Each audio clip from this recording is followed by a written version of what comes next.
Dr. Brian Nyamwaya is from the KEMRI Wellcome Trust Research Program. He's a clinical researcher. Good morning, Dr. Ari. Good morning, Eric. Good to have you on the show. Welcome to Kenya's biggest conversation, the hot seat of the Situation Room. Thanks for having me. We've had conversations with your colleagues from KEMRI Wellcome Trust Research Program, and we've even visited the facility. Yes, we did. Swanky place. In Kilifi.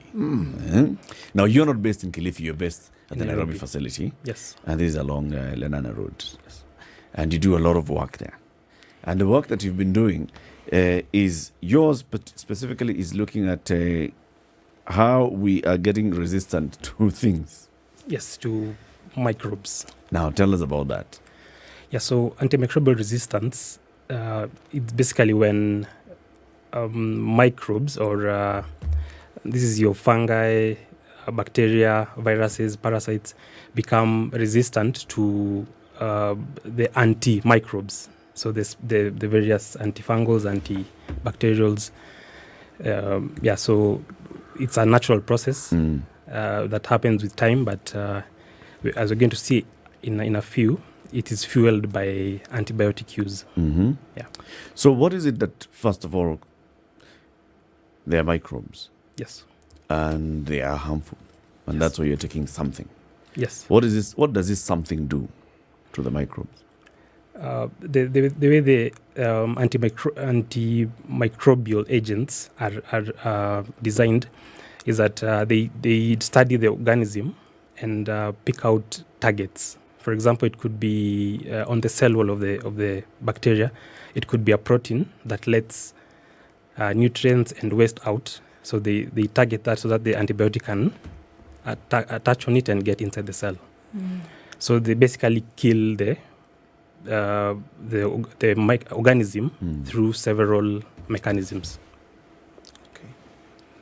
How do you get microbes? How do you get infected? How do they attach to you? I'm speaking because from my understanding, they affect animals as well as humans. So seeing as we can't, converse with the animals except for some, how do we get infected? Infection can come through several routes.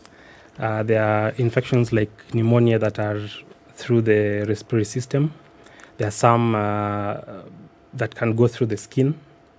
Yeah, and then there's sexually transmitted. So there are several routes that infections can gain access to the body. Mm-hmm. Yeah. So then for medical personnel, or if you're feeling, out of sorts, you go, how then do we test and say you have actually been infected? Yeah, there's a panel of tests that usually looks for sepsis. For example, if I can use sepsis, bacterial sepsis, there's a panel of tests that are markers for inflammation in the body, which is also shows that there's infection. And then there's a white blood cells test that shows the white blood cells are high, meaning they're responding to an infection. And then if you want to know the actual organism, there's a test called blood culture, which can tell the actual organism that is causing the infection. Okay. So for each infection caused by an organism, then there is the requisite treatment for that particular one. And this then is called an antimicrobial agent. Yes. Agent. We want to always say antibiotic, right? Every time there's an infection, Kunywa antibiotic. Are we wrong? Well, in a way, depending on what is causing the infection. Okay. If it's a bacterial agent, organism rather, then it's an antibiotic. Okay. If it's a virus, like the flu, flu can be caused by bacteria, but if it's a viral flu, then you ideally you'd take antivirals, although that's really not really indicated. Yeah. So then now you get infected today, you take medication, and then you get symptoms maybe sometime in the future, and they mirror or mimic what you have felt before. So then I do not come to Dr. Brian or whomever. I then say, well, look, this is how I felt before, and I remember the name of the medicine, this is what it was. So I can then self-diagnose and self-medicate. And I feel better. And then I do this again whenever I feel sick. Is this on the path towards building a resistance then to this medication? Yes, it is. I mentioned earlier that if I can use bacteria, I work mostly in bacterial resistance. So the way the the bacteria work is that they also learn that this antibiotics coming to target this part. So they mutate and change, for example, the receptor that the antibiotic is coming to attach. So yes, when you're using an antibiotic for viral infection, for example, you're exposing the bacteria in your body to antibiotics, and they learn and evolve. Yeah. Okay. So these things are constantly alive in your body. Yes. Because you see, if I had a bacterial infection, I have taken some antibiotics. The antibiotics were supposed to come and attack the bacteria and kill the bacteria. That means they have not had an opportunity to learn. They died. So who's this one that is learning that the last time you used the antibiotic? So let me change. Let me change. Yeah. So Should have been dead. there's another issue. There's another aspect of this. There's the suboptimal subtherapeutic use of antibiotics. So if the reason doctors tell you to take 1 gram of this drug 3 times a day is to maintain the therapeutic dose, so that it hammers the bacteria, like you said. But if you use it suboptimally, then the bacteria will not die. So they learn. Okay. So you're basically just giving them time Yes. to learn and to say, hii kitu ikikuja hivi, it's not harming me as it should. But if you use it optimally, Yes. the way you've been told, take this is the dosage, finish your dosage, then you are not actually allowing them that opportunity. Yes. You're reducing the chances of resistance. Okay. Yes. Now let's just take another step back again. What is it that determines how a doctor then gives that prescription? At one point, they'll give me 500 mgs. At another point, they'll give me 1,000 mgs. At another point, they'll give me another. What determines that? So there are markers of severity of disease. So they decide whether there's usually a range of dosing. They can decide whether to give you on the lower range or upper range, depending on how severe they see the patient looks. And that also determines whether to give an oral antimicrobial agent or an intravenous. Yeah, so it depends on the way the doctor sees you on examination, and also a few tests that tell the severity of your infection. It's a lot of knowledge that you have. Let's take a step back. Dr. How did you get into KEMRI? What led you here to doing these things that you know? Because you're speaking with so much passion about antimicrobials that I'm just got to wonder what led Brian to actually get to thinking about microbes so much. Instead of doing the simple thing of looking at the throat of children, injecting people on their bottoms, things which are simple and easy Simpler. to do. Yes. Yeah. What's your journey to this point? Yeah, so I've always wanted to work in places that have high impact, projects that have high impact. And I'm not saying that colleagues in clinical do not do that, but antimicrobial resistance, for example, is quite a big deal. I forgot to mention initially, for example, in 2019, it was estimated that AMR killed more people globally than HIV. Sorry, AMR is who? Antimicrobial resistance. Yes. Okay. Yeah, so you can see it's quite a big deal. It's a big deal. Yeah, so having researching into this is quite a priority at this point. So at what point in your life did you decide I'd like to research into this? Was it in primary school, in high school? No, this was later on while I was working. So you did all this thing, went to med school, graduated, you became a doctor. You're working as a clinical officer. And then at some point you thought, maybe I need to delve deeper into this. Yes. How long ago was this?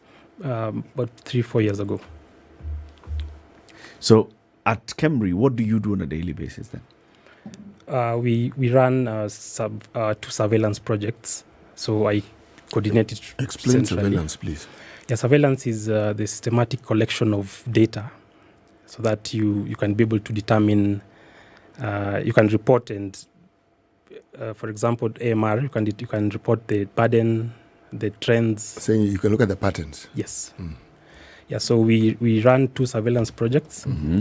And the need for this project was brought about by a lack of data on the burden of AMR from low middle income countries in Kenya. So having a systematic collection of this data will help map out the burden.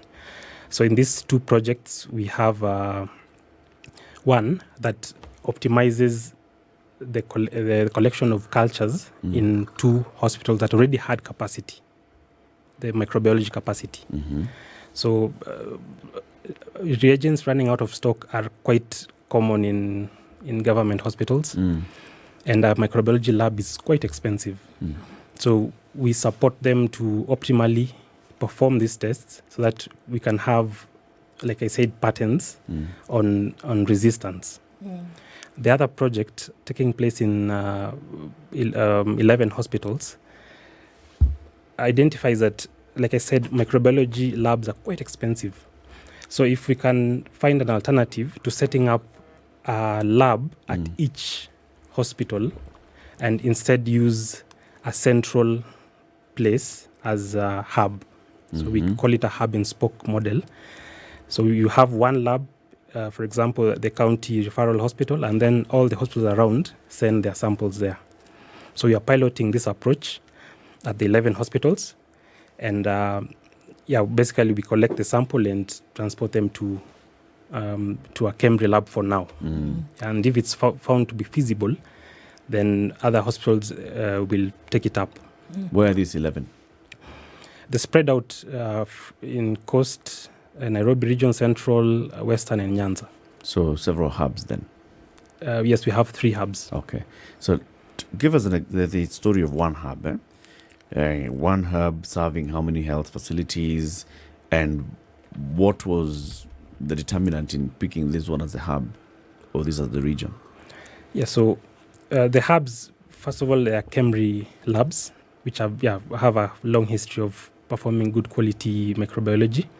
So, for example, in Nairobi, we have a Center for Microbiology Research on KNH, Kenyatta National Hospital grounds, that serves, for example, Mbagathi, Mama Lucy, Kiambu, Nyeri, and Kerugoya. Yeah, so we just picked the KEMRI labs to be, and hospitals around. To be the ones that then coordinate. Yes. But that's not hospital around Kerugoya. Yes, those are quite a bit far. Yeah. But so far it works. Okay. It's interesting because when we were at the facility and having the one in Kilifi, having conversations then with different researchers, it was clear to us that very little research is done if there is not a community burden in terms of infection or in terms of a problem. So usually it is as a result of the problem that has been manifested in the community, and so somebody says, okay, hold on a minute, shall we find out what is going on here? Now, in relation to AMR, antimicrobial resistance, what is the burden on communities in Kenya today? I mean, I may not have a specific number, but clearly it's significant enough for some kind of research to be done. So, in really simple terms, how bad is it? Well, it's difficult to tell. The report that I mentioned earlier that showed antimicrobial resistance has claimed more lives than HIV showed that the burden was worse in low middle income countries, but the data was also lacking. the data that was used to make these estimates was quite small. So to know the burden, we have to set up surveillance first. Okay. Yeah. Okay. So once we have the surveillance running, then we can report objectively that this is, some people say maybe it's not even a big deal after all. Yeah. But we need to know. Okay. Yeah. So, I mean, I know that researchers are also very then protective over their research and in terms of, how far you've gone. But what have you seen so far? And in in the process, and how far have you gone now in the surveillance? And have you seen anything that is maybe alarming or, that then backs up this report that you've already seen even before you come to conclusive findings? The WHO, World Health Organization, identified some priority pathogens that have the highest potential for resistance and the highest burden once the resistance has set in. And we are seeing these bugs as in our day-to-day cultures, and they're also setting up some resistance. So it's not at in developed countries level where most of this data came from. We're also seeing it in Kenya. I may not speak to exact numbers, but we are seeing it's mirroring what has been reported by the World Health Organization. Yeah. Now, this surveillance requires a lot. So you require the samples. Yes. So somebody has gone to a health facility. They present with something. Some tests needs to be done. They've gone to Kerogoya. Then the sample is taken and brought to the Center for Microbiology Research. It's called CMR. At KNH, right? Where C.T. Muga worked for a number of years. And then the tests are done at this lab. The results are taken back. How long does this take? And what's happening with the patient in the meantime? So cultures take 3 to 5 days. Normally, if there's an organism in blood, then it will flag positive in about 48 to 72 hours. So in the meantime, the clinicians will treat using empirical medication, which is that have been shown to work against these organisms before. And then when the results come, we relay them electronically to the clinicians so that they can, if there's change to be made, then they make the changes. Yes.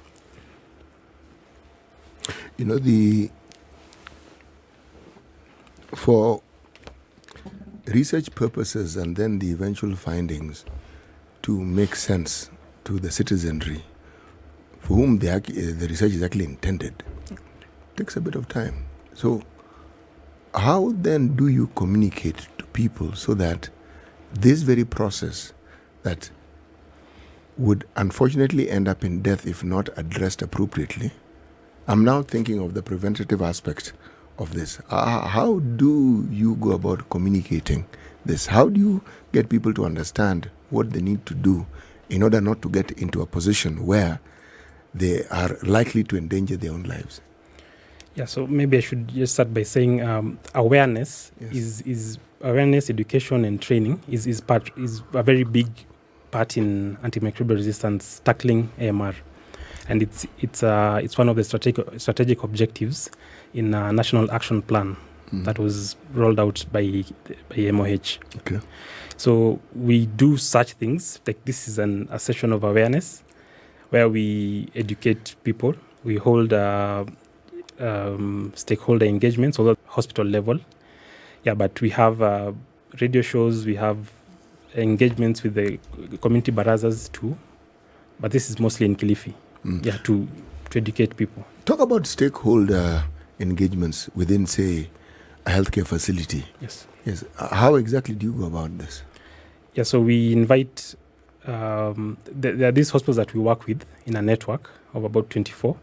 So the ones that are participating in the Hub and Spoke project, we invite the focal people, the infection prevention committee, the people who'd have a hand in antimicrobial resistance, really, the prescribers, the hospital manager, the nurses, and we just we tell them what the burden and what we are doing and the way forward. Let's take a break. It's 8:30. Our guest this morning is Dr. Brian Nyamwaya. He's a clinical researcher at KEMRI Wellcome Trust research program. They are doing some research on bacterial antimicrobial resistance, and he's here to tell us more about it, to create awareness and what we need to know about it and what the work that they're doing at KEMRI Wellcome Trust. This is the Situation Room, the only way to start your day. Dr. Brian Nyamwaya is a clinical researcher at KEMRI Wellcome Trust research program. City. Yes, please. So you have 17 questions. It's actually one. You see, the preventative aspect of healthcare is something that is talked about, and it's a conversation that will never really come to an end. But one can't help thinking of how do you get this message across more effectively? How do you prevent people from actually being in a position where their lives are compromised, their health is compromised? Because if that is done, then a lot of what we see, even in terms of the cost of healthcare, automatically goes down. Because once you get into the curative aspect of healthcare, you then have to bring everything in. You want to bring in drugs, you want to bring in this, whatever else you need to bring in. So now, when you're thinking and talking about the sort of research the good doctor here is involved in, it hits you that this is the sort of work that is not just pivotal, but it's peculiarly and particularly important when it comes to just simple disease prevention. Just the preventative aspect of it. But how do you get people to comply? Because you communicate, you tell them, but how do you get them to comply? That's really what's going on in my mind. Well, it's antimicrobial resistance is quite complex. Maybe, I should have mentioned that it's quite complex. There's the One Health approach, which maybe I should have mentioned earlier, that involves animal health, the environment, and human health. So it's quite complex, such that even if we acted on human health alone, there's the other two. It's like a cycle. There's other two aspects that need to be considered. So we need to educate people. Education is quite key. I may not have an answer for you for the compliance, but education is quite key. And I also believe communicating the numbers, the burden. That this is how there are colleagues in Europe that, of course, they have well set up surveillance. So they follow up these people with amputated limbs, and they show that as a consequence of antimicrobial resistance, and call people to act. Sure. So we are not yet there, but I believe setting up a surveillance and showing people that this is the burden is a first step towards that direction. I agree. But you talk about education. What are we teaching though? What exactly is it? What are we saying to people? That, I mean, in as much as getting them to pick it up might be the difficult part of the conversation, but what is the matter of what we are actually saying here when it comes to AMR? That AMR, first of all, if you can look at it as for any infection, AMR is at the back of it. So any organism can develop resistance. And then now you have the antimicrobial agents not working. So you're staying in hospital longer, or even to the maybe dying. And this becomes a big cost to yourself, to the hospital, to your community. So those are some of the adverse effects of antimicrobial resistance. And how does an individual, I mean, because I think how does an individual play a role here? Because somebody might say, okay, well, that's great. There's a burden in the community. Okay, I got him. How can you play a role towards this resistance? And I'm talking for yourself as an individual who would then now, contribute to these numbers that we're talking about. Yeah, so I believe we have some measures in the hospital level, infection prevention and control, and antibiotic stewardship. And I believe this also work at an individual level. Maintain good hygiene, wash your hands,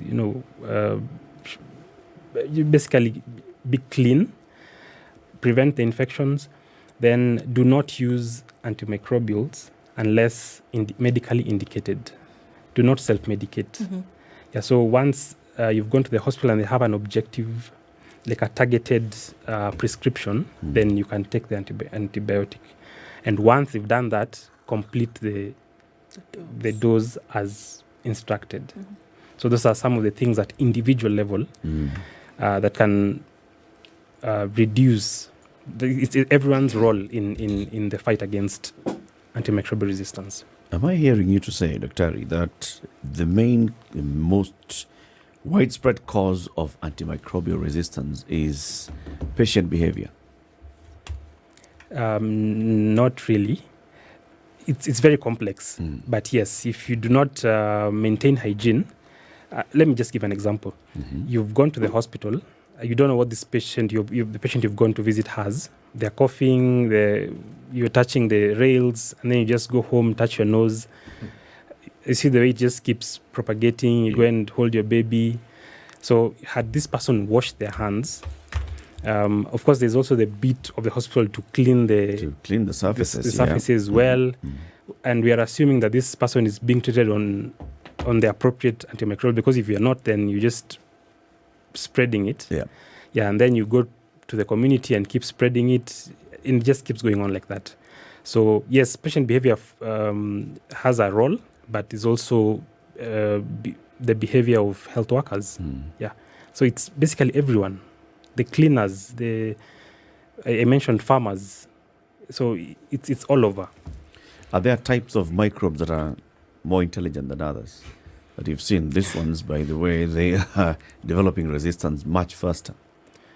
I wouldn't say they are much more intelligent, but yes, there are some organisms that have a higher potential for resistance, and the resistance that they cause is more difficult to treat. For example? We have the methicillin-resistant Staphylococcus aureus. I don't know. It even has a name to match. Cazorius. Yes. What is it about this that makes it what it is? So some of this, I mentioned the way the organisms fight back, how antibiotics work against them. So some of these microbes, for example, have multiple countermeasures. For example, one can produce an enzyme to dissolve as a very important ring in an antibiotic, while at the same time maybe changing its target. So it's really throwing all the flares, making it quite difficult to treat. So because antibiotics do not have a mind of their own like the microbes, it takes a while to catch this. Is that the reason why, for instance, with the HIV virus, any form of treatment had to be a combination? Yeah, so I think I may not know the history of the treatment, but probably this has happened also in bacteria, when those the penicillins started getting microbes becoming resistant to them. They started combining. Yeah, so combining could be so that it covers a broader spectrum, but also so that it counters. So we are also countering back. I mentioned the multiple flares. So if you, for example, for the enzyme, if you can give an antibiotic plus something to dissolve the enzyme, then you give it time to work. If we're talking about a disease that we have a great deal of knowledge of and we understand, would then perhaps the idea of a pre-exposure prophylaxis come into being, perhaps, or into operation? And how useful would that be? It's difficult, because then it means I would say that would be a vaccine. It would be. Yes. I'm speaking from the background of HIV, because that's the area that I worked in. And I am thinking, there's a problem. Someone is likely to get infected. So how then do you ensure?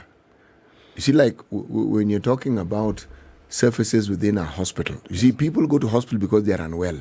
And they go with the diseases that have taken them to the hospital. And people visit them because they are their kin. Precisely. Yeah. And so there's a likelihood that the very thing, and it's not just you alone, all manner of people and all manner of illnesses congregate in this place called a hospital. So all those diseases is like a circle. They've just come to meet in this particular place where you're trying to get rid of them. So some of them get left behind. Now, the preventative aspect is what we're saying. The word combination, where the people who work, the health caregivers and the people who work there, the support staff, ensure that the environment is as sanitized as possible. But it's never really 100% proof. Yes. So now, that's where the story of vaccines then begin to come into play. Yep. That's what I'm saying. Yeah, so vaccines will reduce the burden of infection, so that you're less likely to be admitted or to get a severe infection, which then means then you're less likely to be prescribed an antibiotic, and that way it lowers the chances of MR spreading. So yes, you're right. Vaccines would play a big role in fighting antimicrobial resistance.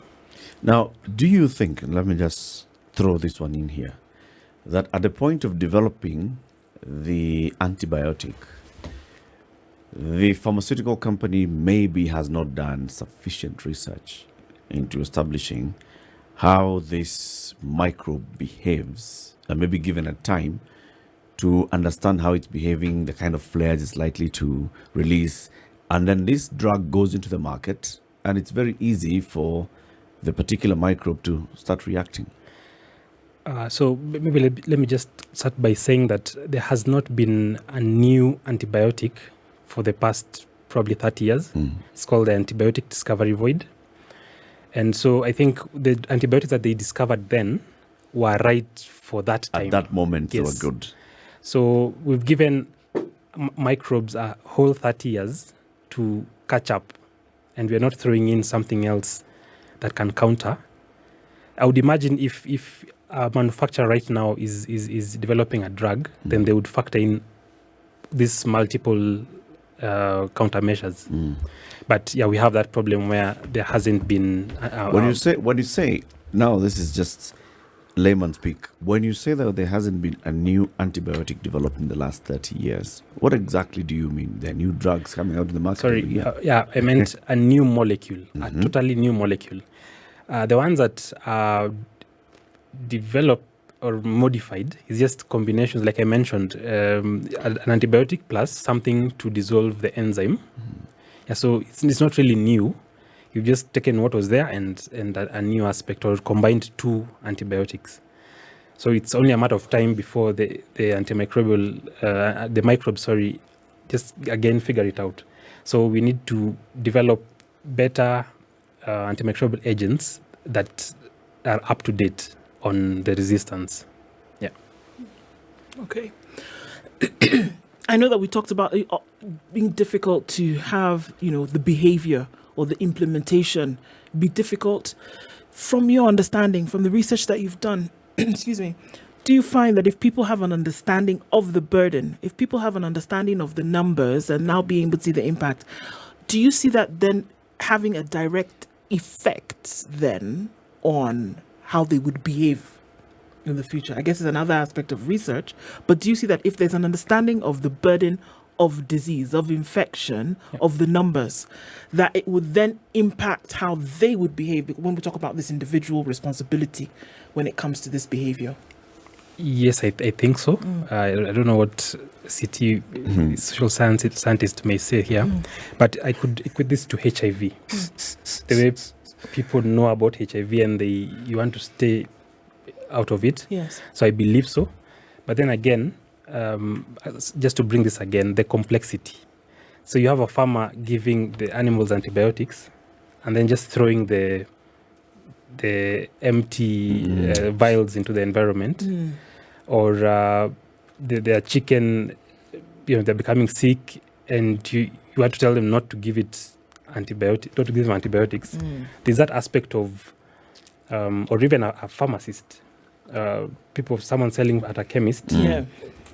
telling them not to sell antibiotics without a prescription, and they have a business to run.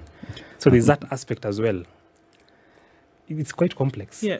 But we have to try. There are people who are, it's now being embedded in, antimicrobial resistance is embedded in medical school curriculum. So at least the doctors coming into the country now will have better understanding. But there's also a community aspect that needs to be. And I think that's quite difficult. Seems like an obvious question, but I mean, when you talked previously about the death burden then being even more than that of HIV, just from that report, and and even to see some of those numbers pointing towards that, what do people die of? And I'm saying, when we're talking about AMR, what are people dying of? Yeah, so when you have a resistant infection and you're not being given the appropriate medication, then you get worse. You go on to develop sepsis, which is basically widespread infection, and then you have multiple organ failure, and then you die. Basically, the infection overpowered the immunity. Yeah, so that's one of the things that kills people in an infection with MR. And if somebody is resistant to this particular medication, obviously after time the body then has, or the bad guys in there have realized that this medicine cannot treat. We will not, because we've seen it before many times. What we're saying is difficult to treat because then a higher version of this medication has then not been produced for us to then counter the disease. Because if the thinking, and it may be rudimentary, is that if the body has become resistant to this, why not then use another? Yeah, so there's usually the idea of a first line drug and second line, and these are usually empirical, like I mentioned.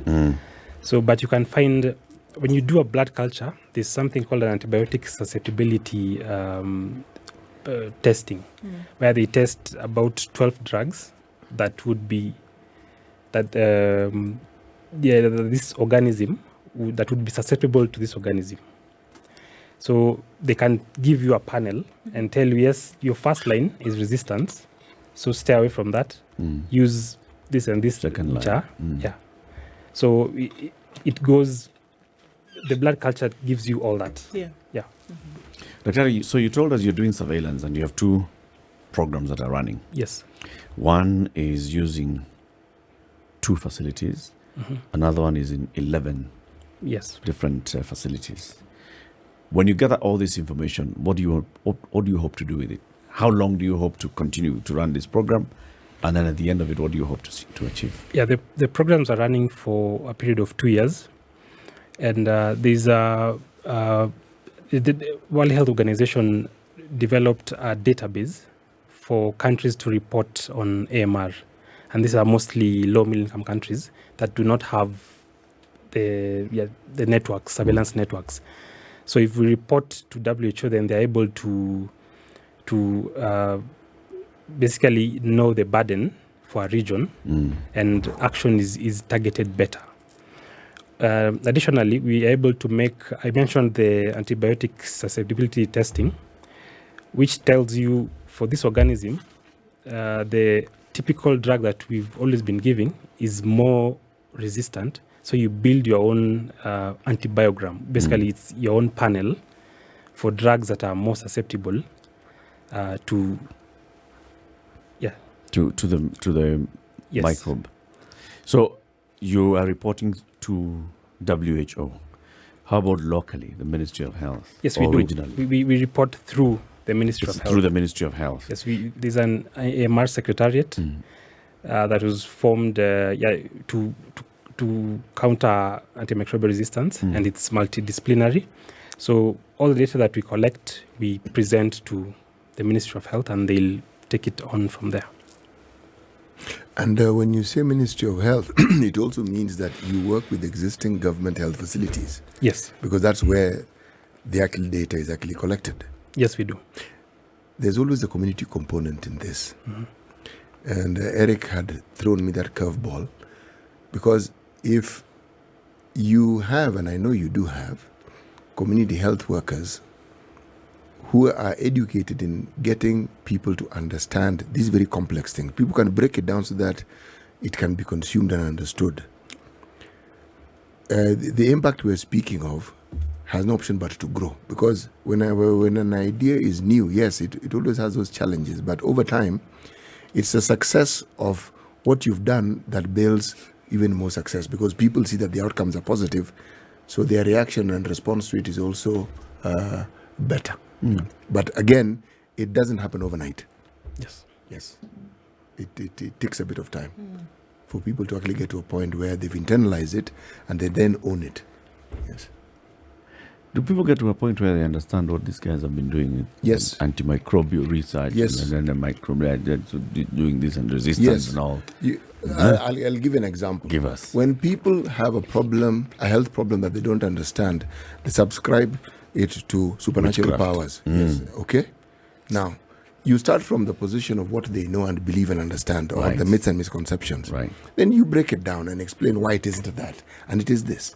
And there'll be examples within the community where the community will tell you, like, would it be the same when this happened here or when this happened? For instance, if somebody has a tumor, somebody has cancer, and they're all man of growths on the body, people will know it is witchcraft. Yep. But you have to explain, no, it's the cells in this person's body. You explain how that comes about, and believe me, if it's broken down with examples that they can relate to, they will understand it. They start seeing what you're saying. They begin to see it. And also, when there's an intervention and you talk about it and they can see the results, then they realize, actually, this thing actually does work. I recall HIV care and treatment became a problem for us when it came to adherence, because people would be saying, now, before you people brought these drugs, we knew people who had HIV. Now we don't. Some are even looking better than they looked before. And you have to do a lot of hard work also saying Ajapona. Yes. Actually, See ati imeisha. no, Japona. And then against the backdrop of people believing that you take medicine when you're feeling bad. When you're feeling better, you stop. You stop. Now, the resistance that I Hata tell is talking nani about. aliniambia sasa siku hizi niko sawa. Yes, exactly. And then you become a local pharmacist. Hata mimi nilipewa dawa nyingi hapa, wacha nikugawanyie kidogo. Yes. I felt better because of this. Yes. Now it's dealing with all those. A lot of work that you people do, and thank you very much for the work that you do. Thank you for coming to share your experience and knowledge with us.